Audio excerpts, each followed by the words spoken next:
High court ಅಲ್ಲಿ ಸುಳ್ಳಿನ ಅನಾವರಣ ಆಗಿದೆ. ಚೆನ್ನಯ್ಯನ ಕಡೆಯಿಂದ ಒಂದು ರಿಟ್ ಪಿಟಿಷನ್ ಹಾಕ್ಸಿದ್ರು. ದೇಶ ಮಟ್ಟದಲ್ಲಿನೇ ಒಂದು ಸುದ್ದಿ ಮಾಡಿದ್ರು. 700 ಕೋಟಿ ವ್ಯವಹಾರ ಅಂತೆ, ಕಂತೆ ಕಂತೆ ಸುಳ್ಳಿನ ಕಂತೆ. ಅದು ಇವತ್ತು ಬಟಾ ಬಯಲಾಗಿದೆ. ಇವರು ನಮ್ಮ ಮೇಲೆ ಬರೀ ಟಿವಿ ಚಾನಲ್ ಹೇಳೋದಕ್ಕೆ ಈ ಪಿಟಿಷನ್ ಹಾಕಿದ್ದಾರೆ ಇಷ್ಟೇ, ಜನರ ದಿಕ್ಕನ್ನ ತಪ್ಪಿಸೋದಕ್ಕೆ. ಅವತ್ತು ಚೆನ್ನಯ್ಯ ಹಂಗ್ ಹೇಳಿಕೆ ಕೊಟ್ಟ ಕೋರ್ಟ್ ಅಲ್ಲಿ ರಿಟ್ ಪಿಟಿಷನ್ ಎಲ್ಲಾ ಚಾನಲ್ ಅಲ್ಲಿ ಬಂತಲ್ರಿ, ನ್ಯಾಷನಲ್ ಚಾನಲ್ ಅಲ್ಲಿ ಮಾಡಿದ್ರಲ್ಲ. ಇವತ್ತು ಏನೋ ಅವ್ರಿಗೆ ಮುಖಭಂಗ ಆಗಿದೆಯಲ್ಲ, ಅದನ್ನ ಹಾಕಂತ ಹೇಳಿ ಬರೋಲ್ಲ ಸರ್, ಹಾಕಂತ ಹೇಳಿ ಹಾಕ್ಬೇಕು. ಅವ್ರಿಗೆ ನೈತಿಕತೆ ಇತ್ತಂದ್ರೆ ಹಾಕ್ಬೇಕು. ಸಾಮಾಜಿಕವಾಗಿ ಯಾರಾದ್ರೂ ಧ್ವನಿ ಎತ್ತಿದ್ರೆ, ಪಾಕಿಸ್ತಾನಿ ಕೇರಳದಿಂದ ಫಂಡ್ ಬಂತು, ಅರಬ್ ದೇಶದಿಂದ ಬಂತು ಫಂಡು.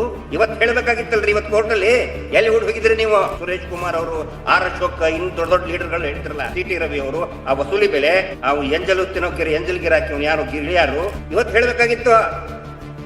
ಎಲ್ಲಿ ಹೋಗಿದ್ರಿ? ಸೊ ಇವತ್ತು ಒಂದು ಕ್ಲಿಯರ್ ಆಯ್ತು, ನಾವು ಯಾವುದೇ ಷಡ್ಯಂತ್ರದಲ್ಲಿ ಭಾಗಿಯಾಗಿಲ್ಲ, ಯಾವುದೇ ಹಣದ ಅವ್ಯವಹಾರವನ್ನ ಮಾಡಿಲ್ಲ. ಇವತ್ತು ಮಾನ್ಯ ಹೈಕೋರ್ಟ್ ನಮ್ಮೆಲ್ಲರಿಗೂ ಕೂಡ ಕ್ಲೀನ್ ಚಿಟ್ ಕೊಟ್ಟಿದೆ. ಸರ್, ಧರ್ಮಸ್ಥಳ ನಾವು ಕೂಡ ಈ ಧರ್ಮಸ್ಥಳದ ಬಗ್ಗೆ ಅಪಪ್ರಚಾರ ಮಾಡ್ತಾ ಇದ್ದಾರೆ.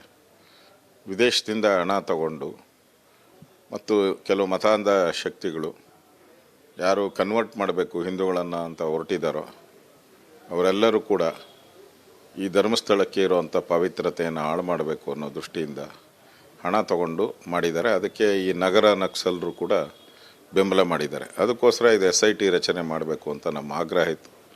ಮಾಡಿದ್ದಾರೆ. ಈಗ ರಿಪೋರ್ಟು ಕೊಟ್ಟಿದ್ದಾರೆ, ಕೋರ್ಟ್ ಕೊಟ್ಟಿದ್ದಾರೆ. ಇನ್ನೂ ವರದಿ ಆಚೆ ಬಂದಿಲ್ಲ. ಹೂ ಸ್ಟಾಪ್ಡ್ ಯು? ನಿಮ್ಮನ್ನು ತಡೆದಿರುವವರು ಯಾರು? ಅವತ್ತು ಸಿದ್ದರಾಮಯ್ಯನವರು ಈ ಧರ್ಮಸ್ಥಳಕ್ಕೆ ಒಂದು ರೀತಿ ಅಪಚಾರ ಮಾಡಬೇಕು ಅಂತಲೇ ಅವರು ಇದನ್ನೆಲ್ಲ ಇಷ್ಟೊಂದು ದೊಡ್ಡ ಮಟ್ಟದಲ್ಲಿ ಮಾಡಿದ್ದು. ಇಲ್ಲಾಂದ್ರೆ ಅವತ್ತು ಹೈಕೋರ್ಟ್ ಅಲ್ಲಿ ಸುಳ್ಳಿನ ಅನಾವರಣ ಆಗಿದೆ. ಚೆನ್ನಯ್ಯನ ಕಡೆಯಿಂದ ಒಂದು ರಿಟ್ ಪಿಟಿಷನ್ ಹಾಕ್ಸಿದ್ರು. ದೇಶ ಮಟ್ಟದಲ್ಲಿನೇ ಒಂದು ಸುದ್ದಿ ಮಾಡಿದ್ರು. 700 ಕೋಟಿ ವ್ಯವಹಾರ ಅಂತೆ, ಕಂತೆ ಕಂತೆ ಸುಳ್ಳಿನ ಕಂತೆ. ಅದು ಇವತ್ತು ಬಟಾ ಬಯಲಾಗಿದೆ. ಇವರು ನಮ್ಮ ಮೇಲೆ ಬರೀ ಟಿವಿ ಚಾನಲ್ ಹೇಳೋದಕ್ಕೆ ಈ ಪಿಟಿಷನ್ ಹಾಕಿದ್ದಾರೆ ಇಷ್ಟೇ, ಜನರ ದಿಕ್ಕನ್ನ ತಪ್ಪಿಸೋದಕ್ಕೆ. ಅವತ್ತು ಚೆನ್ನಯ್ಯ ಹಂಗ್ ಹೇಳಿಕೆ ಕೊಟ್ಟ ಕೋರ್ಟ್ ಅಲ್ಲಿ ರಿಟ್ ಪಿಟಿಷನ್ ಎಲ್ಲಾ ಚಾನಲ್ ಅಲ್ಲಿ ಬಂತಲ್ರಿ, ನ್ಯಾಷನಲ್ ಚಾನಲ್ ಅಲ್ಲಿ ಮಾಡಿದ್ರಲ್ಲ. ಇವತ್ತು ಏನೋ ಅವ್ರಿಗೆ ಮುಖಭಂಗ ಆಗಿದೆಯಲ್ಲ, ಅದನ್ನ ಹಾಕಂತ ಹೇಳಿ ಬರೋಲ್ಲ ಸರ್, ಹಾಕಂತ ಹೇಳಿ ಹಾಕ್ಬೇಕು. ಅವ್ರಿಗೆ ನೈತಿಕತೆ ಇತ್ತಂದ್ರೆ ಹಾಕ್ಬೇಕು. ಸಾಮಾಜಿಕವಾಗಿ ಯಾರಾದ್ರೂ ಧ್ವನಿ ಎತ್ತಿದ್ರೆ, ಪಾಕಿಸ್ತಾನಿ ಕೇರಳದಿಂದ ಫಂಡ್ ಬಂತು, ಅರಬ್ ದೇಶದಿಂದ ಬಂತು ಫಂಡು.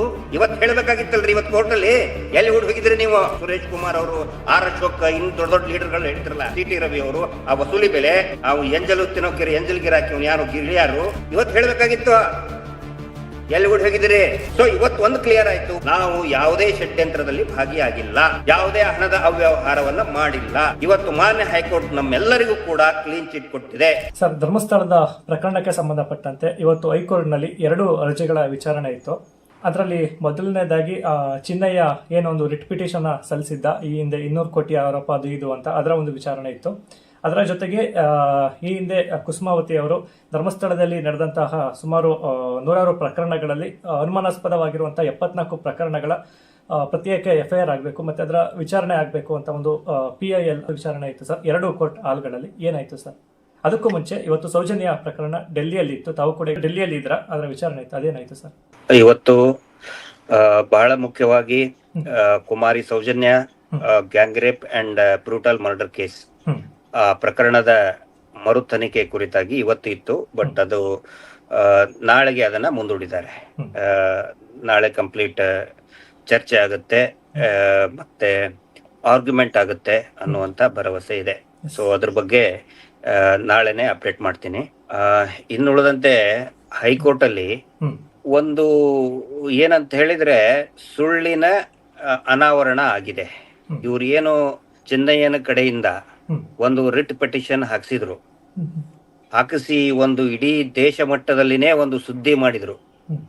ಆ ರಿಟ್ ಪಿಟಿಷನ್ ಅಲ್ಲಿ ತಾವು ಎಲ್ಲರೂ ಕೂಡ ನೋಡಿದ್ದಾರೆ. ಏನೋ ಮಹೇಶ್ ಶೆಟ್ಟಿ ತಿಮರೋಡಿ ಅವರು, ನಾವು ಜಯಂತು ಎಲ್ಲಾರು ಏನೋ ಒಂದು ವಿಠಲ್ ಗೌಡ್ರು, ರಮಾ ನಾಗರಾಜು, ಆನಂತರ ಗೌರವಾನ್ವಿತ ಬಹುಭಾಷಾ ನಟ ಪ್ರಕಾಶ್ ರಾಜ್ ಅವರು ಏನೋ 700 ಕೋಟಿ ವ್ಯವಹಾರ ಅಂತೆ, ಎಲ್ಲ ಕಂತೆ ಕಂತೆ ಸುಳ್ಳಿನ ಕಂತೆ ಹಾಕಿದ್ರಲ್ಲ, ಅದು ಇವತ್ತು ಬಟಾ ಬಯಲಾಗಿದೆ ಮಾನ್ಯ ಹೈಕೋರ್ಟ್ ನಲ್ಲಿ. ಅದರ ಸಾರಾಂಶ ನಾನು ಹೇಳ್ತಾ ಇದ್ದೀನಿ. ಮಾನ್ಯ ಬೃಂದಾ ಗ್ರೋವರ್ ಮೇಡಮ್ ಅವರು ದೆಹಲಿಯಿಂದ ಅದನ್ನ ಅಪಿಯರ್ ಆಗಿದ್ರು, ದೆಹಲಿಯಿಂದ ಅದ್ರ ವಾದ ಮಾಡಿದ್ರು, ಮತ್ತು ಅಡ್ವೊಕೇಟ್ ಬಾಲನ್ ಸರ್ ಕಡೆ ಅಂತನೂ ಕೂಡ ಅದನ್ನ ರಿಪ್ರೆಸೆಂಟ್ ಮಾಡಿದ್ದಾರೆ. ಮತ್ತು ಇನ್ನೊಂದು ಬದಿಯಲ್ಲಿ SIT ಅವರು ಕೂಡ ಇದ್ರು. ಒಂದೇ ಲೈನ್ ಅಲ್ಲಿ ಹೇಳ್ಬೇಕಂತ ಹೇಳಿದ್ರೆ ಇಟ್ ಈಸ್ ಡಿಸೈಡೆಡ್ ಅದರಲ್ಲಿನೇ ಇಟ್ ಈಸ್ ಇನ್ಫ್ರಕ್ಚುಯಸ್ ಅಂತ ಹೇಳಿದ್ರೆ ಫಲಪ್ರದ ಯಾವುದೇ ಫಲಗಳು ಇಲ್ಲದಂತಹ ಅರ್ಜಿ ಅದು. ಅಂದ್ರೆ ಇವರು ಏನ್ ಮಾಡ್ತಾರೆ, ಅದರಲ್ಲಿ ಏನು ತಿರುಳೇ ಇರುವುದಿಲ್ಲ. ಸುಮ್ಮನೆ ಟಿವಿ ಚಾನೆಲ್ಗಳಲ್ಲಿ ನಮ್ಮ ಸೌಜನ್ಯ ಹೋರಾಟಗಾರರ ವಿರುದ್ಧ ಮತ್ತು ಅಲ್ಲಿ ಏನು ಅಸಹಜ ಸಾವುಗಳು, ಕೊಲೆಗಳು, ನಾಪತ್ತೆ ಪ್ರಕರಣ ನಡೆದಿದೆ ಅದನ್ನ ನಾವು ಏನು ಪ್ರಶ್ನೆ ಮಾಡಿದೀವಿ ಮತ್ತು ಅಕ್ರಮ ಮೀಟರ್ ಬಡ್ಡಿ ದಂಧೆ ಅದನ್ನ ಪ್ರಶ್ನೆ ಮಾಡಿದ್ರೆ ಅವ್ರ ವಿರುದ್ಧ, ಇದು ನನ್ನ ಶಬ್ದಗಳಲ್ಲ, ರಮಾ ನಾಗರಾಜ್ ಅವರು ಕೋರ್ಟ್ ಅಲ್ಲಿ ಹಾಕಿದ್ದು ಮತ್ತು ಅವರ ಅಡ್ವೊಕೇಟ್ ವೃಂದಾ ಗ್ರೋವರ್ ಮೇಡಮ್ ಅವರು ವಾದ ಮಾಡಿದ್ದು ಏನು ಅಂತ ಹೇಳಿದ್ರೆ, ಕರ್ನಾಟಕ ಸರ್ಕಾರದ ಪೊಲೀಸ್ ಮಹಾನಿರ್ದೇಶಕರೇ ಆದೇಶ ಮಾಡಿದ್ದಾರೆ ಏನು ಅಂತ, SKDRDPಯ ಅನಧಿಕೃತ ಬಡ್ಡಿ ದಂಧೆ ವಿರುದ್ಧ ಕ್ರಮ ಕೈಗೊಳ್ಳುವುದು ಅಂತ ಹೇಳಿ ಆದೇಶ ಮಾಡಿದ್ದು. ಅದರ ವಿರುದ್ಧ ಏನೋ ಈ ಅಕ್ರಮ ಮೀಟರ್ ಬಡ್ಡಿ ದಂಧೆ ವಿರುದ್ಧ ರಮಾ ನಾಗರಾಜ್ ಅವರು ಚಿತ್ರದುರ್ಗದಲ್ಲಿ ಫೈಟ್ ಮಾಡ್ತಾ ಇದ್ರು. ಅವ್ರನ್ನ ಹೆದರ್ಸ್ಕೋಸ್ಕರ ಇಲ್ಲಿ ಚಿನ್ನಯ್ಯನ ಪೆಟಿಷನ್ ನಲ್ಲಿ ಅವ್ರ ಹೆಸರನ್ನ ಸೇರಿಸಿ, ಮತ್ತೆ ಮಹೇಶ್ ಶೆಟ್ಟಿ ತಿಮರೋಡಿ, ಗಿರೀಶ್ ಮಟ್ಟಣ್ಣ ಅವ್ರ ಎಲ್ಲ ಹೆಸರು ಸೇರಿಸಿ ಒಂದು ಅಪಪ್ರಚಾರ ಮಾಡುವಂತಹ ಒಂದು ಕುತಂತ್ರವನ್ನ ನಡೆಸಿದ್ರು. ಅದಕ್ಕೆ ನ್ಯಾಯವಾದಿಗಳು ವೃಂದಾ ಗ್ರೋವರ್ ಅವರು ಕೇಳ್ತಾರೆ, ಅದರಲ್ಲಿ ಇದು ನ್ಯಾಯಾಂಗ ವ್ಯವಸ್ಥೆಯ ಪ್ರೊಸೀಜರ್ಗಳನ್ನ ದುರುಪಯೋಗ ಪಡಿಸ್ಕೊಳ್ಳುವಂತಹ ಒಂದು ವಿಧಾನ. ಅಂದ್ರೆ ಅವ್ರಿಗೆ ಯಾರ ಮೇಲೆ ಆಗೋದಿಲ್ಲ, ಅವ್ರಿಗೆ ಯಾರನ್ಗೆ ಆಗೋದಿಲ್ಲೋ, ಯಾರನ್ನ ಬಗ್ಗ ಬಿಡಿಬೇಕು, ಅವ್ರ ಹೆಸರನ್ನ ಈ ವಿಧಾನದ ಮುಖಾಂತರ, ನ್ಯಾಯಾಂಗದ ಪ್ರೊಸೀಜರ್, ಜುಡಿಷಿಯರಿ ಪ್ರೊಸೀಜರ್ ಮುಖಾಂತರ ಎಕ್ಸ್ಟಾರ್ಷನ್ ಮಾಡೋದಕ್ಕೆ, ಬ್ಲಾಕ್ ಮೇಲ್ ಮಾಡೋದಕ್ಕೆ ಬಳಸ್ಕೊಳ್ತಾ ಇದ್ದಾರೆ ಅಂತ ಹೇಳಿದ್ರು.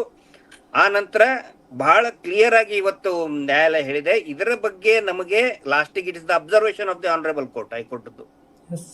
ಅವನು ಏನು ಇದನ್ನ ಹಾಕಿದಾನೆ ಅದ್ರ ಬಗ್ಗೆ ನಾವು ಏನು ಕೂಡ ಕಮೆಂಟ್ ಮಾಡೋದಿಲ್ಲ ಅಂದಿಲ್ಲ. ಅಂದ್ರೆ ಅದರಲ್ಲಿ ಯಾವುದೇ ರೀತಿಯಾದ ಇನ್ಫ್ರಕ್ಚುಯಸ್, ಅದರ ಅರ್ಥ ಸಾಮಾನ್ಯ ಜನರ ಭಾಷೆಯಲ್ಲಿ ಹೇಳೋದಾದ್ರೆ ಅವನು ಚಿನ್ನಯ್ಯ ಹಾಕಿದ್ದದ್ದು ಈ ಜೊಳ್ಳು ಗೊಳ್ಳು ಅಂತ ಇವತ್ತು ಪ್ರೂವ್ ಆಗಿದೆ. ನಾವು ಏನು 200 ಕೋಟಿ ರೂಪಾಯಿ ತಗೊಂಡಿದ್ವಿ, ಡೀಲ್ ಮಾಡಿದೀವಿ, ರಮಾ ನಾಗರಾಜು ಷಡ್ಯಂತ್ರ ಮಾಡಿದೀವಿ, ಅದೆಲ್ಲವೂ ಕೂಡ ಸುಳ್ಳು ಅಂತ ಮಾನ್ಯ ನ್ಯಾಯಾಲಯದಲ್ಲಿನೇ ಇವತ್ತು ತೀರ್ಮಾನ ಆಗಿದೆ. ಇದರ ಇನ್ನೊಂದು ಅರ್ಥ ಏನಂತ ಹೇಳಿದ್ರೆ, ಇವರು ನಮ್ಮ ಮೇಲೆ ಬರೀ ಟಿವಿ ಚಾನೆಲ್ ಹೇಳೋದಕ್ಕೆ ಈ ಪಿಟಿಷನ್ ಹಾಕಿದ್ದಾರೆ ಇಷ್ಟೇ. ಟಿವಿ ಚಾನೆಲ್ಗಳಲ್ಲಿ ಕುತ್ಕೊಂಡು ಜೊಳ್ಳು ಜೊಳ್ಳು ಮಾತಾಡಿ ಜನರ ದಿಕ್ಕನ್ನ ತಪ್ಪಿಸೋದಕ್ಕೆ. ನೋಡಿ, ಇವತ್ತೇ ಇನ್ನೊಂದು ಕೋರ್ಟ್ ನಲ್ಲಿ just within gap of 30 minutes, 30 ನಿಮಿಷಗಳ ಅಂತರದಲ್ಲಿ ಕೋರ್ಟ್ ಹಾಲ್ ನಂಬರ್ 1 ನಲ್ಲಿನೂ ಕೂಡ ಅದೇ ವೃಂದಾ ಗ್ರೋವರ್ ಮೇಡಮ್ ಅವರು ಮತ್ತೆ ಬಾಲನ್ ಸರ್ ಕಡೆ ಅಂತನೂ ಕೂಡ ರಿಪ್ರೆಸೆಂಟ್ ಮಾಡಿದ್ರು. ಅದರಲ್ಲಿ ಏನಂತ ಹೇಳಿದ್ರೆ 74 ಡೆಡ್ ಬಾಡಿಗಳು ಅವತ್ತಿಂದ ಅವತ್ತೇ ಅಥವಾ ಮರುದಿನ ನೆಕ್ಸ್ಟ್ ಡೇ 4 ಎಕ್ಸಾಂಪಲ್ ಕೊಟ್ಟು ಹೇಳಿದ್ರು. ಲಾಜ್ ನಲ್ಲಿನೇ ಬಿದ್ದಂತಹ ಶವ, ಅದನ್ನ ಏನೋ ಅನ್ಕ್ಲೇಮ್ಡ್ ಡೆಡ್ ಬಾಡಿ ಅಂತ ಮಾಡ್ತಾರೆ. ಆ ನಂತರ ಮರ್ಡರ್ 2010ರಲ್ಲಿ ಅಲ್ಲಿ ಒಂದು ಮರ್ಡರ್ ಆಗುತ್ತೆ, ಲಾಜ್ ನಲ್ಲಿ ಮರ್ಡರ್ ಆಗುತ್ತೆ. ಅದನ್ನ ನೆಕ್ಸ್ಟ್ ಇಮಿಡಿಯೇಟ್ಲಿನೇ ಅದನ್ನ ಏನು ದಫನ್ ಮಾಡ್ತಾರೆ, which is totally against procedure. ನ್ಯಾಯಾಂಗದ ವ್ಯವಸ್ಥೆಯ ಕಾನೂನಿನ ವಿರುದ್ಧವಾಗಿ ಅದೆಲ್ಲ. ಅದು ಕತ್ತಿಸಿಕ್ಕೆ ಸಾಯಿಸಿರುವಂತ ಪ್ರಕರಣ ಇದೆಯಲ್ಲ ಅದು? ಹೌದು, ಕತ್ತಿಸಿ ಸಾಕಿದಂತ ಪ್ರಕರಣ. ಆದ್ರೆ ಸುಮಾರಿದೆ. ಆ ನಂತರ 10 ವರ್ಷದ ಬಾಲಕಿ, ದ ಗರ್ಲ್ ವಿದೌಟ್ ಹೇರ್ಸ್, ಇವ್ರು ದೊಡ್ಡದು ಅದನ್ನೇ ಒಂದೇನೋ ಮಾಡ್ತಾರಲ್ಲ, ಹೇರ್ಸ್, ಹೇರ್ಸ್ ಏನೇನೋ ಅಂತ ಹೇಳ್ತಾರಲ್ಲ, ಅದು ನ್ಯಾಯಾಲಯದಲ್ಲಿನೇ ಬಂದಿದೆ. ಪಾಪ ಆ ಮಗು ಮುಡಿ ತೆಗೆದಂತ ಬಾಲಕಿ, ಅಣ್ಣಪ್ಪ ಸ್ವಾಮಿಗೆ, ಮಂಜುನಾಥ ಸ್ವಾಮಿಗೆ ಮುಡಿ ಕೊಟ್ಟಂತಹ ಬಾಲಕಿ ಕೊಲೆಯಾಗುತ್ತೆ, ಸತ್ತು ಬೀಳ್ತಾಳೆ, ಯಾವುದೇ ತನಿಖೆ ಆಗುವುದಿಲ್ಲ. ಕಾಡಿನಲ್ಲಿ 25 ವರ್ಷದ ಹುಡುಗಿ, ಯುವತಿ ನೇಣು ಹಾಕೋತಾಳ್ತಾರೆ, ಅದು ಎಂಟ್ರಿನೇ ಆಗುದಿಲ್ಲ. UDR ನಲ್ಲಿ ಕೂಡ ಎಂಟ್ರಿ ಆಗುದಿಲ್ಲ, ತನಿಖೆ ಬಿಡಿ, UDR ಅಂತ ಕೂಡ ಎಂಟ್ರಿ ಆಗುದಿಲ್ಲ. ಇಂತಹ 74 ಪ್ರಕರಣಗಳ ಅವುಗಳನ್ನ ಪ್ರತ್ಯೇಕ FIR ಮಾಡಬೇಕು ಅಂತ ಆಗಿತ್ತು. ಇಲ್ಲಿ ನೋಡಿ, ಎರಡಕ್ಕೂ ಕೋರಿಲೇಷನ್. ಇವ್ರು ಏನ್ ಮಾಡ್ತಾ ಇದಾರೆ, ಇಲ್ಲಿ ನಾವು ಈ ಹೋರಾಟ ಮಾಡ್ತಾ ಇದಾರೆ, ಇಷ್ಟು ಅಸಹಜ ಸಾವು, ಇಷ್ಟು ಸಂಶಯಾಸ್ಪದ ಕೊಲೆ, ಮಿಸ್ಸಿಂಗ್ ಮಾಡಿದ್ರೆ ಈ ರೀತಿ ಚಿನ್ನಯ್ಯನ ಕಡೆಯಿಂದ ಒಂದು ಸುಳ್ಳು ಅರ್ಜಿ ಹಾಕಿಸ್ಬಿಡೋದು ಕೋರ್ಟಿಗೆ. ಅದನ್ನೇ ಪ್ರಶ್ನೆ ಮಾಡಿದ್ದೀನಿ. ನಾನು ಹೇಳ್ತಾ ಇದ್ದಲ್ಲ, ನಾನು ಹೇಳ್ತಾ ಇರೋದು ಯಾವುದು ಕೂಡ ನಾಟ್ ಮೈ ವರ್ಡ್ಸ್. ನ್ಯಾಯಾಲಯದಲ್ಲಿ ಏನು ವಾದ ವಿವಾದ ಆಗಿದೆ, ಏನು ವಾದ ಇತ್ತು, ರಮಾ ನಾಗರಾಜ್ ಅವ್ರ ಕಡೆಯಿಂದ ಮತ್ತು ಜಯಂತಿ ಅವ್ರ ಕಡೆಯಿಂದ ಅವ್ರು ಇಂಪ್ಲೀಡ್ ಆಗಿದ್ರು, ಆ ವಾದದ ಸಾರಾಂಶವನ್ನ ನಾನು ಹೇಳ್ತಾ ಇದ್ದೇನೆ. ಅಂದ್ರೆ ಇವ್ರು ಸುಮ್ನೆ ಒಂದು ಹೇಳಿಸ್ಬಿಡೋದು. ಈಗ ನಾನು ಕೇಳ್ತಾ ಇದ್ದೇನೆ, ದೊಡ್ಡ ಸುದ್ದಿ ಮಾಡಿಸಿದ್ರಲ್ಲ ಅವತ್ತು, 1-2 ದಿನ ಚಿನ್ನಯ್ಯ ತಿರುಗಿ ಬಿದ್ದ, ಇದ್ರದ್ದು ಯಾಕೆ ಇದನ್ನ ಮಾಡಿದಾರ ಅಂತ ಹೇಳಿದ್ರೆ ಒನ್ಸ್ ಅಗೇನ್ ಇವತ್ತಿನ ಆರ್ಗ್ಯುಮೆಂಟ್ ನಲ್ಲಿ ಹೇಳಿತ್ತು. ನೋಡಿ ಚಿನ್ನಯ್ಯ ಏನ್ ಮಾಡ್ತಾನೆ, ಚಿನ್ನಯ್ಯ ಪದೇ ಪದೇ ತನ್ನ ಹೇಳಿಕೆಗಳನ್ನ ಬದಲಿಸ್ತಾ ಇರ್ತಾನೆ. ಈಗ ಮೊದಲು ಅವನೇ ನ್ಯಾಯಾಲಯಕ್ಕೆ ಬಂದು ಪೊಲೀಸ್ ಸ್ಟೇಷನ್ಗೆ ಬಂದು ಹೇಳಿಕೆ ಕೊಟ್ಟ, 164 ನ್ಯಾಯಾಧೀಶರ ಮುಂದೆ ಹೇಳಿಕೆ ಕೊಟ್ಟ. ಅದ ರೀತಿ ಎಲ್ಲ ಏನೋ SIT ತನ್ನ ಪ್ರಕ್ರಿಯೆಗಳನ್ನ ಸ್ಟಾರ್ಟ್ ಮಾಡ್ತು. ಅದಾದ ನಂತರ ಉಲ್ಟಾ ಹೇಳ್ತಾನೆ, ನಾನು ಹಾಕಿದ್ದು ನಿಜ, ಆದ್ರೆ ಅಲ್ಲಿ ರೇಪ್ ಅಂಡ್ ಮರ್ಡರ್ ಆಗಿದ್ದಲ್ಲ ಅಂತ ಹೇಳ್ತಾನೆ.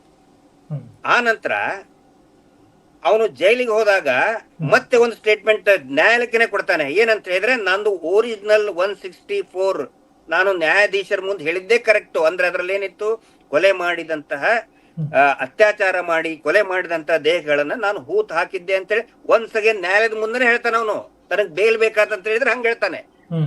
ಬೇಲ್ ಸಿಕ್ ಹೊರಗಡೆ ಬಂದ ಮೇಲೆ ಇವರು ಇಲ್ಲೇ ಈಗ ಸದ್ಯಕ್ಕಿರೋದು ಧರ್ಮಸ್ಥಳದಲ್ಲಿನೇ, ಅಲ್ಲಿಯ ಒಂದು ಲಾಜ್ ಅಲ್ಲಿ ಇರ್ತಾನೆ. ಈಗೇನ್ ಹೇಳ್ತಾನೆ ಹೊರಗಡೆ ಬಂದ ಮೇಲೆ, ಅಂದ್ರೆ ಹೊರಗಡೆ ಬರ್ಬೇಕಾದ್ರೆ ಏನ್ ಹೇಳ್ತಾನೆ, ಹೌದು ನಾನು ಮೊದ್ಲು ಏನ್ ಹೇಳಿದ್ದೆ ನ್ಯಾಯಾಧೀಶರ ಮುಂದೆ, ಅತ್ಯಾಚಾರ ಕೊಲೆ ಆದಂತ ದೇಹಗಳನ್ನ ನಾನು ಹೂತಾಗಿದ್ದೆ, ಇಂತಿಂತವ್ರು ಹೇಳಿದ್ರು,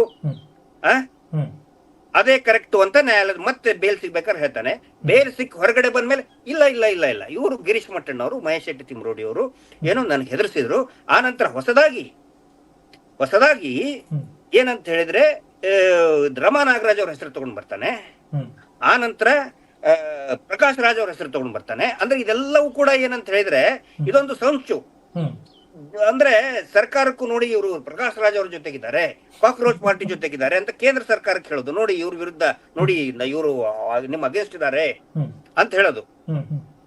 ಅಂದ್ರೆ ಇದೊಂದು, ಅಂದ್ರೆ ಕಾನೂನನ್ನ ಯಾವ ರೀತಿ ದುರುಪಯೋಗ ಪಡಿಸ್ಕೊಳ್ತಾ ಇದ್ದಾರೆ, ಅದು ಇವತ್ತಿನ ವಾದದ ಸಾರಾಂಶವಾಗಿತ್ತು. ಬಹಳ ಕರೆಕ್ಟ್ ಆಗಿ ಪ್ರತಿಕ್ರಿಯೆ ಮಾನ್ಯ, I should thank honourable high court, correct ಆಗಿ ಹೇಳಿದೆ. ಅವನ ಮೇಲೆ ಏನಾದ್ರೂ ನೀವು ಕ್ರಮ ಕೈಗೊಳ್ಳೋದಾಗಿದ್ರೆ, ನೋಡಿ ಒಂದ್ ವೇಳೆ ನಿಜ ಆಗಿತ್ತಂತ ಹೇಳಿದ್ರೆ, ನಾನು ಇಲ್ಲಿ ಏನ್ ಅಬ್ಸರ್ವ್ ಮಾಡ್ತಾ ಇದ್ದೀನಿ, ಎಲ್ಲರೂ ಕೂಡ ಗಮನಿಸಬೇಕು.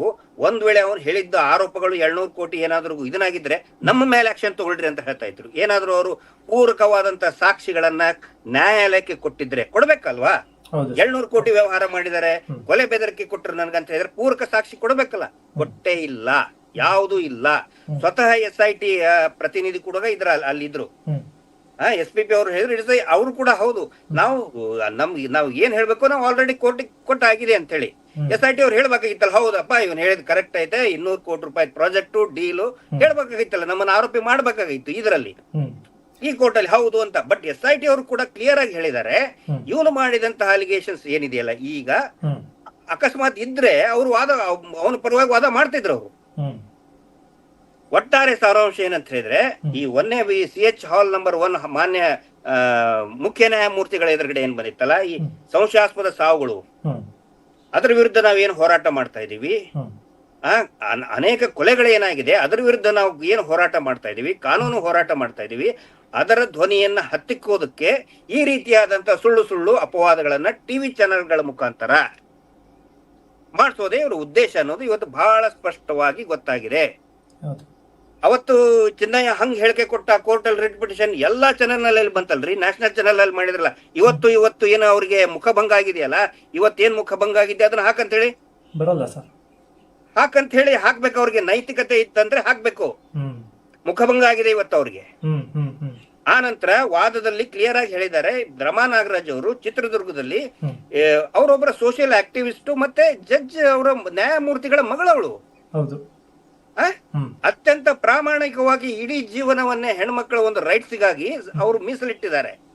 ಇವತ್ತಿಗೂ ಕೂಡ ನಾನು ನೋಡಿದ್ದೀನಿ, ಚಿತ್ರದುರ್ಗ, ದಾವಣಗೆರೆ, ಹರಿಹರ ಆ ಕಡೆ, ಮತ್ತೆ ಇವನ್ ಬೆಂಗಳೂರು, ಮಂಡ್ಯ, ಮೂಲತಃ ಮಂಡ್ಯದವರು, ಮಂಡ್ಯದ ಗೌಡ್ತಿ, ಏನೇ ತೊಂದರೆ ಆದ್ರೂ ಕೂಡ ಅವ್ರಿಗೆ ಅಪ್ರೋಚ್ ಮಾಡ್ತಾರೆ. ಅಂತವ್ರಿಗೆ ಒಬ್ಬ ಘನವೆತ್ತ ನ್ಯಾಯಮೂರ್ತಿಗಳ ಮಗಳಿಗೆ ಈ ರೀತಿ 200 ಕೋಟಿ ಡೀಲು ಸುಮ್ಮನಿರ್ತಾರ ಯಾರಾದ್ರೂ? ಅದಕ್ಕೆ ನ್ಯಾಯಾಲಯ ಹೇಳಿದೆ, ಅವನ ಮೇಲೆ ಆಕ್ಷನ್ ತಗೊಳ್ಳೋದಾದ್ರೆ ಖಂಡಿತ ಆಸ್ ಪರ್ ಪ್ರೊಸೀಜರ್ ತಗೊಳ್ಳಿ ಅಂತ ಹೇಳಿ ಖಂಡಿತ ತಗೊಳ್ತಾರೆ. ನಾವು ಯಾರನ್ನು ಸುಮ್ನೆ ಬಿಡಲ್ಲ. ನಾನು ಹೇಳಿದೇನಲ್ಲ, ಸುಮ್ನೆ ಟಿವಿ ಚಾನಲ್ ಅಲ್ಲಿ ಒಂದು ಹಾಕಿಸ್ಬಿಡೋದು, ಒಂದು ಅರ್ಜಿ ಕೋರ್ಟಿಗೆ ಸುಳ್ಳು ಬ್ಲಾಕ್ ಮೇಲ್ ಹೇಳಿದ್ರಲ್ಲ ಇವತ್ತು, ಒಂದು ಬ್ಲಾಕ್ ಮೇಲ್ ಮಾಡೋದು, ಎಕ್ಸ್ಟಾರ್ಷನ್ ಮಾಡೋದಕ್ಕೆ ಈ ರೀತಿಯಾದಂತ ನಾಳೆ ಎಲ್ಲರೂ ಅದೇ ಮಾಡ್ತಾರೆ ರೀ. ಹೌದು ಸರ್. ಸಾಮಾಜಿಕವಾಗಿ ಯಾರಾದ್ರೂ ಧ್ವನಿ ಎತ್ತಿದ್ರೆ, ಈಗ ಹೇಳ್ತಾ ಇದಾರಲ್ಲ ಪಾಕಿಸ್ತಾನಿ, ಚೈನಾದಿಂದ ಫಂಡ್ ಬಂತು ಇವ್ರಿಗೆ, ಕೇರಳದಿಂದ ಫಂಡ್ ಬಂತು, ಅರಬ್ ದೇಶದಿಂದ ಬಂತು ಫಂಡು. ಇವತ್ತು ಹೇಳ್ಬೇಕಾಗಿತ್ತಲ್ರಿ ಇವತ್ತು ಕೋರ್ಟಲ್ಲಿ, ಎಲ್ಲಿ ಓಡ್ ಹೋಗಿದ್ರಿ ನೀವು? ಯಾವ ಬಿಲದಲ್ಲಿ ಹೇಳ್ಕೊಂಡಿದ್ದೀರಿ ನೀವು? ಅಡಿಕೊಂಡಿದ್ದೀರಿ ಎಲ್ಲರೂ ಫಾರಿನ್ ಫಂಡ್ ಅಂತ ಹೇಳಿದವರು. ಸುರೇಶ್ ಕುಮಾರ್ ಅವರು, ಆರ್ ಅಶೋಕ್, ಇನ್ನು ದೊಡ್ಡ ದೊಡ್ಡ ಲೀಡರ್ಗಳು ಹೇಳಿದ್ರಲ್ಲ, 5 ಸ್ಟಾರ್ ಹೋಟೆಲ್ ನಲ್ಲಿ ಕುತ್ಕೊಂಡು ಹೇಳ್ತಾ ಇದ್ರಲ್ಲ ಫಾರಿನ್ ಫಂಡ್ ಸಿಬಿಐ ತನಿಖೆ ಆಗ್ಬೇಕು. ಸಿ.ಟಿ. ರವಿ ಅವರು ಆ ವಸೂಲಿ ಬೆಲೆ, ಅವು ಎಂಜಲು ತಿನ್ನೋಗಿರಿ, ಎಂಜಲ್ ಗಿರಾಕಿ ಅವ್ನು ಯಾರು ಗಿಳಿಯಾರು 5 ಸ್ಟಾರ್ ಹೋಟೆಲ್ ನಲ್ಲಿ ಹೇಳಿದ್ರಲ್ಲ. ಇಲ್ಲಿ ಹೇಳಕ್ಕಾಗಲ್ವಾ ಕೋರ್ಟಲ್ಲಿ ಹೇಳ್ಬೇಕಿತ್ತು, ಸಾಕ್ಷಿಗಳನ್ನ ಕೊಡ್ಬೇಕಾಗಿತ್ತು. ಏನು ಇಲ್ಲ ಇವ್ರ ಹತ್ರ. ಏನು ಅಂದ್ರೆ ಅಬ್ಸಲ್ಯೂಟ್ಲಿ ನಿಲ್. ಹೌದು ಸರ್, ನಿಮ್ಮ ಮೇಲೆ ತನಿಖೆ ಆಗ್ಬೇಕು ಅಂತಾರೆ. ನೀವೆಲ್ಲ ಇದ್ರಲ್ಲ ಸರ್ SIT 10-15 ದಿವಸದೊಳಗೆ. ಹೌದು, ಅಲ್ಲ ಇವತ್ತು ಬಂದು ಹೇಳ್ಬೇಕಾಗಿತ್ತಲ್ಲ. ಸಿಬಿಐ ತನಿಖೆ ಹೇಳಿದ್ರ ಟಿವಿ ಚಾನಲ್ ಅಲ್ಲಿ 5 ಸ್ಟಾರ್ ಹೋಟೆಲ್ ನಲ್ಲಿ ಕುತ್ಕೊಂಡು ಹೇಳಿದ್ರಲ್ಲ, ಸಿ.ಟಿ. ರವಿ ಅವರು ಹೇಳಿದ್ರಲ್ಲ, ಸಿಬಿಐ ತನಿಖೆ ಆಗ್ಲಿ 200 ಕೋಟಿ ಇದನಂತೆ. ಇವತ್ತು ಹೇಳ್ಬೇಕಾಗಿತ್ತು. ಎಲ್ಲಿ ಓಡಿ ಹೋಗಿದ್ದೀರಿ? ಇವತ್ತೇನ್ ಹೇಳ್ತು, ಚೆನ್ನೈನ ಮೇಲೆ ನೀವು ಕ್ರಮ ಕೈಗೊಳ್ಳೋದಾದ್ರೆ ಕ್ರಮ ಕೈಗೊಳ್ಳಬಹುದು. ಯಾಕಂತ ಹೇಳಿದ್ರೆ ಅವ್ರು ಹೇಳೋದಕ್ಕೂ ಕಾರಣ ಇರ್ತದೆ. ಏನು ಸಾಕ್ಷಿ ಪುರಾವೆಗಳು ಏನು ಇಲ್ಲ. ಸುಮ್ನೆ ಹಂಗೆ ನಮ್ಮ ಮೇಲೆ ಅಪವಾದ ಹಬ್ಬಿಸೋದು. ಯಾಕಂದ್ರೆ ಅಲ್ಲಿ ಲಾಜಿಂಗ್ ನಲ್ಲಿ ಸತ್ತಂತಹ ಕೊಲೆ ಆಗಿದ್ ನಾನು ಹೇಳ್ತಾ ಇದ್ದೇನೆ. ಕೊಲೆ 302, 201 IPC ಅಂತ ಹೇಳ್ತಾರೆ. ಯಾವ ತನಿಖೆನೂ ಮಾಡಲ್ಲ. ಕಾಡಿನಲ್ಲಿ ನೇತ್ ಹಾಕೊಳ್ಳಿ. ಯಾಕೆ ಹೋಗ್ತಾಳೆ ಕಾಡಲ್ಲಿ? ಯುವತಿ ಯಾಕೆ ಹೋಗ್ತಾಳೆ? ತನಿಖೆ ಮಾಡ್ಬೇಕಲ್ಲ, ಮಾಡೋದೇ ಇಲ್ಲ. ನಾವು ಅದ್ರ ಬಗ್ಗೆ ಧ್ವನಿ ಎತ್ತಿದ್ರೆ ಈ ರೀತಿ ಒಂದು ಮಾಡ್ತಾ ಇದ್ದಾರೆ. ಸೊ ಇವತ್ತು ಬಹಳ ಕ್ಲಿಯರ್ ಆಗಿ ಸ್ಪಷ್ಟವಾಗಿ ಬೆತ್ತಲಾಗಿದ್ದಾರೆ ಅವರು ಎಲ್ಲರೂ ಕೂಡ. ಸೊ ಮತ್ತೆ ನೆಕ್ಸ್ಟ್ ಡೇಟ್ ಕೊಟ್ಟಿದ್ದಾರೆ. 74 ಡೆಡ್ ಬಾಡೀಸ್ ಕೂಡ ಆಗಸ್ಟ್ 24ಕ್ಕೆ ನೆಕ್ಸ್ಟ್ ಡೇಟ್ ಕೊಟ್ಟಿದ್ದಾರೆ. ತುಂಬಾ ಚೆನ್ನಾಗಿ ನಮ್ಮ ಲೀಗಲ್ ಅಡ್ವೈಸರ್ಸ್ ಏನೇನಿದ್ದಾರೆ ತುಂಬಾ ಚೆನ್ನಾಗಿ ಇವತ್ತು ವಾದವನ್ನು ಮಂಡಿಸಿದ್ದಾರೆ. ಮತ್ತು ಯಾರ್ಯಾರು ಶ್ರಮವನ್ನ ಪಟ್ಟಿದ್ದಾರೆ ಅವರೆಲ್ಲರಿಗೂ ಕೂಡ ನಾನು ನಾಗರಿಕ ಸಮಾಜದ ಪರವಾಗಿ, ಸೌಜನ್ಯ ಹೋರಾಟದ ಪರವಾಗಿ, ಬಾಲನ್ ಸರ್ ಆಫೀಸ್ ಅಂತ ಕೂಡ ಇದ್ರು, ವೃಂದಾ ಗ್ರೋವರ್ ಮೇಡಮ್ ಡೆಲ್ಲಿ ಅಂತ ಇದ್ರು, ಮತ್ತು ಇನ್ನು ಕೆಲವೊಬ್ರು ನಮ್ಮ ಅಂದ್ರೆ ಹೆಸರು ಬರೋದಕ್ಕೂ ಕೂಡ ಇಷ್ಟಪಡೋದಿಲ್ಲ ಆ ಎಲ್ಲಾ ಅಡ್ವೊಕೇಟ್ಗಳಿಗೂ ಕೂಡ ನಾನು ಧನ್ಯವಾದಗಳನ್ನ ಹೇಳ್ತೇನೆ. ಈಗ ಒಂದ್ ರೀತಿಯಲ್ಲಿ ಹೇಳ್ಬೇಕು ಅಂದ್ರೆ, ಈಗ ಚಿನ್ನ ರಿಟ್ ಪಿಟಿಷನ್ ಹಾಕಿದ್ದ ಸರ್, ಅದು ವಜಾ ಆಗಿದೆ ಅಂತ ಹೇಳ್ಬೋದಾ? ಹೌದು, ಅಲ್ಲಿ ವಜಾ ಇಷ್ಟೇ ಅಲ್ಲ, ಮತ್ತೆ ಅವನ ಮೇಲೆ ಏನಾದ್ರು ಕ್ರಮ ಕೈಗೊಳ್ಬೇಕಾದ್ರೆ ಕೈಗೊಳ್ಳಿ ಅಂತ ಕೂಡ ಹೇಳಿದ್ದಾರೆ. Through the procedures, legal procedure ಪ್ರಕಾರ ಹೋಗಿ ಅಂತ ಹೇಳಿದ್ದಾರೆ. SIT ಕೂಡ ಹೇಳಿದೆ. So it does not stand. SIT ಏನ್ ಹೇಳ್ಬೇಕು ಆಲ್ರೆಡಿ ಕೊಟ್ಟಾಗಿದೆ. ಅಲ್ಲಿನೂ ಕೂಡ ಏನ್ ಮಾಡಿದ್ದಾರೆ, ನಾನು ಈಗಲೇ ಹೇಳ್ತಾ ಇದ್ದೇನೆ ಕೇಳಿ. ಅಲ್ಲಿನೂ ಏನ್ ಮಾಡಿದ್ದಾರೆ, JMS ಕೋರ್ಟ್ ಅಲ್ಲಿ ಏನ್ ಸುಳ್ಳು ಇಲ್ಲಿ ಹಾಕ್ಸಿದಾರಲ್ಲ, ಹಂಗ ಅದೇ ರೀತಿ ಒಂದು ಸುಳ್ಳು ಆರೋಪ ನಮ್ಮ ಮೇಲೆ ಹಾಕ್ಸಿದ್ದಾರೆ. SIT ಏನ್ ಮಾಡಿದೆ, leave it to the court, ನಾವು ನ್ಯಾಯಾಲಯಕ್ಕೆ ಬಿಡ್ತೀವಿ ಅಂತ ಬಿಟ್ಟಿದ್ದಾರೆ ಅವರು. ಇಷ್ಟೇ, ನಮ್ಮ ಮೇಲೆ ಯಾವ ಅಲಿಗೇಷನ್ಸ್ ಕೂಡ ಇಲ್ಲ. ಆದ್ರೆ ಅದೇ SIT ಅಲ್ಲಿ ಅಪರಾಧಿಕ ಕೃತ್ಯಗಳು ನಡೆದಿದೆ. ಬಂಗ್ಲೆಗುಡ್ಡೆಯಲ್ಲಿ ಅಪರಾಧಿಕ ಕೃತ್ಯಗಳು ನಡೆದಿದೆ. ಎಷ್ಟೆಷ್ಟು ನಡೆದಿದೆ ಏನು ಸರ್ಟಿಫೈಡ್ ಕಾಪಿ ಬಂದ ಮೇಲೆ ಗೊತ್ತಾಗುತ್ತೆ. ಅವಾಗ ಮಾತಾಡ್ತೀನಿ ನಾನು. ಸೊ ಇವತ್ತು ಒಂದು ಕ್ಲಿಯರ್ ಆಯ್ತು, ಮಾನ್ಯ ಹೈಕೋರ್ಟ್ ನಲ್ಲೇ ಕ್ಲಿಯರ್ ಆಯ್ತು, ನಾವು ಯಾವುದೇ ಷಡ್ಯಂತ್ರದಲ್ಲಿ ಭಾಗಿಯಾಗಿಲ್ಲ, ಯಾವುದೇ ಹಣದ ಅವ್ಯವಹಾರವನ್ನ ಮಾಡಿಲ್ಲ. ಇವತ್ತು ಮಾನ್ಯ ಹೈಕೋರ್ಟ್ ನಮ್ಮೆಲ್ಲರಿಗೂ ಕೂಡ ಕ್ಲೀನ್ ಚಿಟ್ ಕೊಟ್ಟಿದೆ. ಮಹೇಶ್ ಶೆಟ್ಟರು ಕೂಡ ಡೆಲ್ಲಿಯಲ್ಲಿ ಎಲ್ಲ ಅಬ್ಸರ್ವ್ ಮಾಡ್ತಾ ಇದ್ರು ಇದನ್ನ. So everything is clear, it is writing on the wall. ಹೋರಾಟಗಾರರು ಯಾವುದೇ ಹಣದ ಅವ್ಯವಹಾರದಲ್ಲಿ ತೊಡಸ್ಕೊಂಡಿಲ್ಲ, ಶ್ರೀ ಕ್ಷೇತ್ರದ ಕಳಂಕ ಮಾಡಬೇಕು ಅನ್ನುವ ದುರುದ್ದೇಶ ಇಟ್ಕೊಂಡಿಲ್ಲ ಅನ್ನೋದು ಬಹಳ ಕ್ಲಿಯರ್ ಆಗಿದೆ. ಆನಂತರ ಇವ್ರನ್ನ ಬ್ಲಾಕ್ ಮೇಲ್ ಹೆದರ್ಸೋದಕ್ಕೆ ಈ ಒಂದು ತಂತ್ರಗಳನ್ನ ಬಳಸ್ತಾ ಇದಾರೆ ಅಂತ ಕೂಡ ನಮ್ಮ ಮಾನ್ಯ ಅಡ್ವೊಕೇಟ್ ಅದನ್ನ ವಾದ ಮಾಡಿದ್ರು. ಇಲ್ಲಿ ಇನ್ನೊಂದು ರೀತಿಯಲ್ಲಿ ಹೇಳೋದಾದ್ರೆ, ಚಿನ್ನಯ್ಯಂಗೆ ಈಗ ರಮಾ ನಾಗರಾಜ್ ಯಾರು ಅನ್ನೋದೇ ಗೊತ್ತಿರಲ್ಲ ಅಂತ ಅನ್ಸುತ್ತೆ ಸರ್. ಗೊತ್ತೇ ಇಲ್ಲ ನೋಡಿ. ಅದೇ ನೋಡಿ, ಈಗ SIT ಅಲ್ಲಿ ಒಂದ್ ವೇಳೆ ಏನಾದ್ರು ರಮಾ ನಾಗರಾಜ್ ಹೆಸರು, ಪ್ರಕಾಶ್ ರಾಜ್ ಹೆಸರು 200 crore ಇತ್ತಂತ ಹೇಳಿದ್ರೆ ಇವತ್ತು ನಮ್ಮ ಅಗೇನ್ಸ್ಟ್ನೇ ವಾದ ಮಾಡ್ತಿದ್ರು SIT ಅವರು. ಮಾಡ್ಲೇ ಇಲ್ವಲ್ಲ, ಅಲ್ಲ ವಿಚಾರಣೆ ಬರ್ಬೇಕಿತ್ತಲ್ಲ ಸರ್, ಬರ್ಬೇಕಾಗಿತ್ತಲ್ಲ. ಆನಂತರ ಇನ್ನು ಇದು ಯಾವುದು ಕೂಡ SIT ಅಲ್ಲಿ ಪ್ರಸ್ತಾಪನೆ ಮಾಡಿಲ್ಲ ಅವನು. ಈಗ ಹೊರಗಡೆ ಬಂದ ಮೇಲೆ ಇದೊಂದು ನಮ್ಮ ಮೇಲೆ ಅಪಪ್ರಚಾರ ಮಾಡೋದಕ್ಕೆ, ಹೋರಾಟಗಾರನ ತುಳಿಯೋದಕ್ಕೆ, ಮಾನಸಿಕವಾಗಿ ಕುಗ್ಸೋದಕ್ಕೆ, ಹೆದರ್ಸೋದಕ್ಕೆ, ಬೆದರಿಸೋದಕ್ಕೆ ಇದೊಂದು ಕುತಂತ್ರವನ್ನ, ನ್ಯಾಯಾಂಗ ಪದ್ಧತಿಗಳನ್ನ, ಲೀಗಲ್ ಪ್ರೊಸೀಜರ್ ಗಳನ್ನ ದುರುಪಯೋಗ ಪಡಿಸ್ಕೊಂಡು ಈ ರೀತಿ ಮಾಡಿದ್ದಾರೆ. ಅದ್ರ ಸಲುವಾಗಿ ನ್ಯಾಯಾಲಯ ಇವತ್ತು ಹೇಳ್ತು, ನೀವು ಅವನ ಮೇಲೆ ಬೇಕಿದ್ರೆ ಆಕ್ಷನ್ ತಗೊಳ್ಳೋದಾದ್ರೆ, ಕ್ರಮ ಕೈಗೊಳ್ಳೋದಾದ್ರೆ ಥ್ರೂ ಲೀಗಲ್ ಪ್ರೊಸೀಜರ್ ನೀವು ಮಾಡಬಹುದು ಅಂತ ಹೇಳಿದ್ದಾರೆ. ಸೊ ನಮಗೆ ಫುಲ್ ಅಂದ್ರೆ ರಿಲೀಫ್ ಸಿಕ್ಕಿದೆ ಇವತ್ತು. ಎಕ್ಸಾಕ್ಟ್ಲಿ, ಹೈಕೋರ್ಟ್ ಹೇಳಿದರೆ ಈಗಿನ SIT ಅವರು ಆರೋಪಿ ಮಾಡಿದ್ದೆಲ್ಲ ಇವನು ಹೇಳಿಕೆ ಮೇಲೆ ಮಾಡಿದ್ದವರು, ಅವರು ಫೈಂಡಿಂಗ್ ಅಂತೇನಿಲ್ಲ. ಅದನ್ನು ಕೂಡ ನಾವು ಕೋರ್ಟ್ ಫೇಸ್ ಮಾಡ್ತೀವಿ. Will face it in the court of law. ಅವ್ರು ಫೈಂಡ್ ಔಟ್ ಇತ್ತು ಅಂದ್ರೆ ನಿಮ್ಗೆ ಈಗ ನೆಕ್ಸ್ಟ್ ಕೊಡುವಂತ ರಿಪೋರ್ಟ್ ನಲ್ಲೇ ಬರ್ತಾ ಇತ್ತು ಸರ್. ಅಲ್ಲ ಇವತ್ತು ಬರ್ತಿತ್ತಲ್ಲ ಅಕಸ್ಮಾತ್ 200 ಕೋಟಿ ಇದು ಸ್ಟೀಲು ಪ್ರಾಜೆಕ್ಟ್ ಷಡ್ಯಂತ್ರ ಇದ್ರೆ ಇವತ್ತು ಬರ್ತಾ ಇತ್ತು. ಕರೆಕ್ಟ್. ಏನು ಇಲ್ವೇ ಇಲ್ಲ, ಉಲ್ಟಾ ಅವನ ಮೇಲೆ ಆಕ್ಷನ್ ತಗೊಳ್ಳಿ ಅಂತ ಹೇಳಿದ್ದಾರೆ. ಈಗ ಕೊನೆಯದಾಗಿ ಏನ್ ಹೇಳ್ತಾರಾ ಸರ್, ಈಗ ನೆಕ್ಸ್ಟ್ ಈಗ ಆಲ್ರೆಡಿ ರಿಪೋರ್ಟ್ ಸಬ್ಮಿಟ್ ಆಗಿದೆ ವೆಲ್ಟರ್ನಿ ಕೋರ್ಟಿಗೆ, ಅದರ ಒಂದು ಸರ್ಟಿಫೈಡ್ ಕಾಪಿಗೆ ವೇಟ್ ಮಾಡ್ತಾ ಇದ್ರ, ಮತ್ತೆ ನೆಕ್ಸ್ಟ್ ಏನಾದ್ರು ಅಪ್ಡೇಟ್ ಅಲ್ಲ ಈಗ ನೋಡಿ, ನಾವು ಸಂಪೂರ್ಣವಾದ ನಂಬಿಕೆಯನ್ನ ನಾವು ನ್ಯಾಯಾಲಯದಲ್ಲಿನೇ ಇಟ್ಟಿದ್ದೀವಿ. ಇವತ್ತು ಮಹೇಶ್ ಶೆಟ್ಟರು ಕೂಡ ದೆಹಲಿಯಲ್ಲಿ ಈ ಬೆಳವಣಿಗೆಗಳನ್ನ ಅಬ್ಸರ್ವ್ ಮಾಡಿದ್ದಾರೆ, ಲಿಂಕ್ ಇದ್ರ ಮುಖಾಂತರ ಎಲ್ಲವೂ ಕೂಡ. ನಿರಂತರವಾದಂತ ಹೋರಾಟ ನಡೆದಿದೆ, 14 ವರ್ಷದ ನಿರಂತರ ಹೋರಾಟ ಮಹೇಶ್ ಶೆಟ್ಟಿ ತಿಮ್ಮರುಡಿ ಅವರು. ಆನಂತರ ಸುಮಾರು ಜನ ಇದರಲ್ಲಿ ಅಡ್ವೊಕೇಟ್ಸ್ ಎಲ್ಲರೂ ಕೂಡ, ಮತ್ತು ಲಕ್ಷಾಂತರ ಕೋಟ್ಯಾಂತರ ಜನರ ಪ್ರಾರ್ಥನೆ ಇದೆ. ನಾನು ಎಲ್ರಿಗೂ ಹೇಳೋದಿಷ್ಟೇ, ಒಂದು ಪ್ರಾರ್ಥನೆ ಮಾಡ್ಕೊಳ್ಳಿ, ನ್ಯಾಯಾಲಯದ ಮೇಲೆ ನಂಬಿಕೆ ಇದೆ, ವಿನಾಕಾರಣ ಯಾವುದೇ ಷಡ್ಯಂತ್ರಕ್ಕೆ ಬಲಿಯಾಗಬೇಡಿ. ಬೇಕಂತ ಏನಾದ್ರು ಪುಸ್ಲಾಯಿಸ್ತಾರೆ, ಹಂಗ್ ಮಾಡಿ ಹಿಂಗ್ ಮಾಡಿ. ನೋ, ಶಾಂತಿಯುತವಾದಂತ ಸಂವಿಧಾನಬದ್ಧವಾದಂತ ಕಾನೂನು ರೀತಿಯಾದಂತ ಹೋರಾಟ ನಡೀತಾ ಇದೆ. ತಮ್ಮೆಲ್ಲರ ಒಂದು ಸಹಕಾರ ಇರಲಿ, ಒಂದು ಪ್ರಾರ್ಥನೆ ಇರಲಿ. ಹೌದು ಸರ್. ಮತ್ತೆ ನಾಳೆ ಸೌಜನ್ಯ ಪ್ರಕರಣದ ವಿಚಾರಣೆ ಇದೆ ಅಂತ ಹೇಳಿದ್ರಿ, ಸೊ ಅದಕ್ಕೂ ಕೂಡ ಎಲ್ಲರ ಆಶೀರ್ವಾದ ಇರಲಿ. ಖಂಡಿತ ಎಲ್ಲರ ಪ್ರಾರ್ಥನೆ ಇರಲಿ. ಸುಮಾರು ಜನ ಮೆಸೇಜ್ ಹಾಕ್ತಾ ಇದಾರೆ, ಪಾಪ ಪ್ರಾರ್ಥನೆ ಮಾಡ್ತಾ ಇದಾರೆ, ದೇವಸ್ಥಾನಗಳಲ್ಲಿ ಪೂಜೆಗಳನ್ನು ಸಲ್ಲಿಸ್ತಾ ಇದ್ದಾರೆ ಸರ್, ಪೂಜೆ ಮಾಡ್ತಾ ಇದಾರೆ. ಅನೇಕ ವಿಷಯಗಳನ್ನ ಹೇಳ್ಬೇಕಿದೆ, ನಾನು ಹೇಳ್ತೀನಿ. ಓಕೆ ಸರ್, ಖಂಡಿತವಾಗ್ಲೂ. ಮತ್ತೆ ನಾಳೆ ವಿಚಾರಣೆ ಮುಗಿದ ನಂತರ ಅಪ್ಡೇಟ್ ನ ತಿಳಿಸೋಣ. Thank you sir. ಖಂಡಿತ, ಥ್ಯಾಂಕ್ ಯು, ನಮಸ್ತೆ. Justice for Soujanya. Yes sir, justice for Soujanya.